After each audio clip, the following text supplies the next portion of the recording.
Nagpalinis nga ulit ako ng nails ko kasi may nagtanggalan na. Nag-regular polish nga muna ako dyan guys kasi nga pinagpahinga ko muna sa soft gel. Kasi nga natanggalan ako ng isa so lahat pinatanggal ko na din. At ayan nga si Sir Oli dumating na naman so may dala naman siyang garlic bread at leche plan. Basta VIP client namin siya ganun. Malapit nga lang pala siya dito kaya anytime napunta siya. At ayan nga yung dala niyang leche plan. Ang sarap. Hindi nga siya sobrang tamis. Tama lang. Hindi siya nakakasawang kainin. Ganun. Hindi siya nakakaumay. Yari ako. Inubusan ko na yung mga kasamahan ko.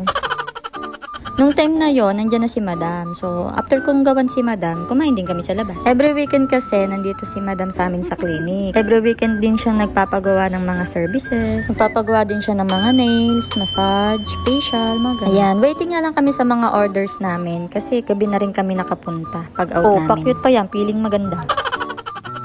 Ayan nga guys, dumating na yung mga orders namin. Kain tayo. Yan nga pala sa mga oras na yan, ang lakas ng ulan talaga. Maikigaw lang si Madam kahit napakalakas ng ulan. Pero guys, sulit talaga yung presyo dito Napakasarap na mapagkain. Sulit yung libre sa amin ni Ma'am. Marami na di kasi ginain na namin ni Madam na hindi talaga pasok sa food test ko. Wow, food test!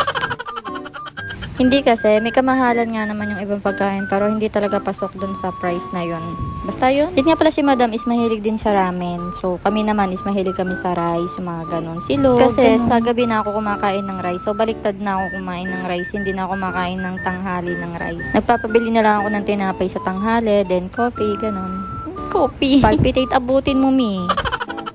Hindi, ngayon kasi hiniingatan ko na yung heart ko. Wow. Kasi ang hirap kaya mag-palpitate kasi parang kasama na yung hapo ko, ganun. Parang nauubusan ako ng hininga. After nga namin kumain, umuwi na rin kami. So, hanggang dito na lang muna.